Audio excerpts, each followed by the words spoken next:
For Football.com, I'm Joe Coughlin, here to talk to you today about Ed Orgeron at USC. Big win this weekend over Stanford. But sorry, don't believe the hype, don't believe the words, don't believe the interviews, don't believe the players. Ed Orgeron's not your next coach at USC, and I don't think he deserves it like everybody's been spreading. Listen, USC wants to be not only the biggest school in the West Coast over UCLA, which they're not right now. They want to be the biggest in the land, and they're willing to spend $6 million for a head coach to do that.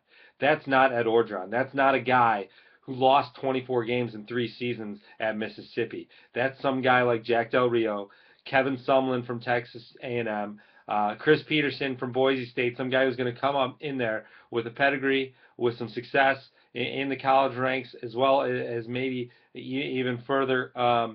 That's going to come in there and make that program something dynamic once again. Ed Orgeron's not your guy. He came in there as an interim head coach. Everybody loves that interim head coach if he can come in there and do some things. Football and any sport is not just about talent.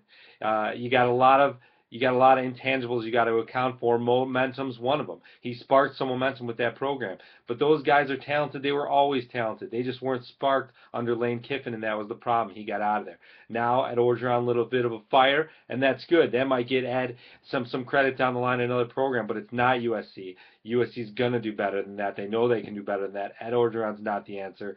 Sorry, a win over Stanford just didn't do it for him.